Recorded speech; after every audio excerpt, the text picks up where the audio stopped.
All right, what is good? I'm gonna get into today's trade recap. Up 1R on the day, so pretty basic day. This was my second trade of the week. I actually took a trade yesterday, but I'll post that recap after. And here was the trade idea. Let me pull it up on my Top Step. Just took it on Top Step in a different eval, so just trying to get these done with. But basic trade 1R. Fill was 552.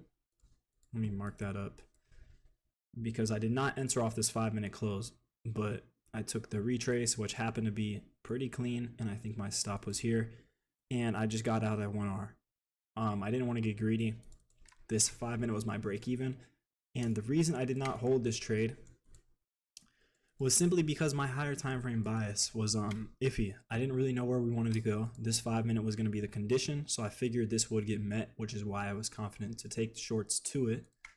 But with the higher time frame, you look out on the 15-minute, even the hourly, we have so many lows that still need to be ran, in my opinion, before we push higher. This sweep yesterday in PM session kind of tells me we were leaning bearish, but I wasn't too confident that we would want to run lower and flush just because higher time frame we didn't take this protected low and we displaced with a V shape at open.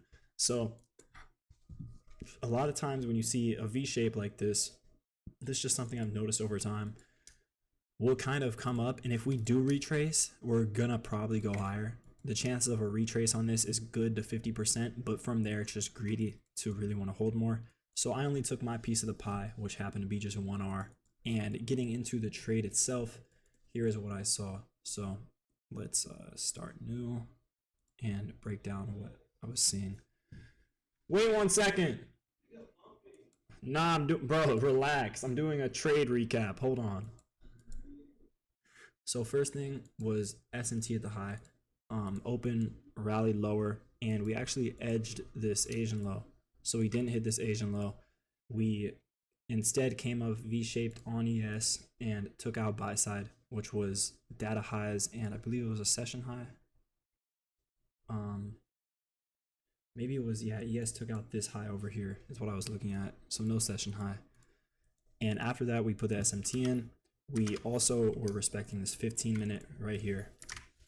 And we inverted the 5-minute, which was the condition in this leg. And I basically took the re-entry, retest of this little 1-minute gap up here, I think. Yeah, right here. And I got out once we hit 1R right here. And my break even was this next unfilled 5-minute. So pretty basic trade. That's the executions for anyone wondering. And yeah, that's a recap on the day.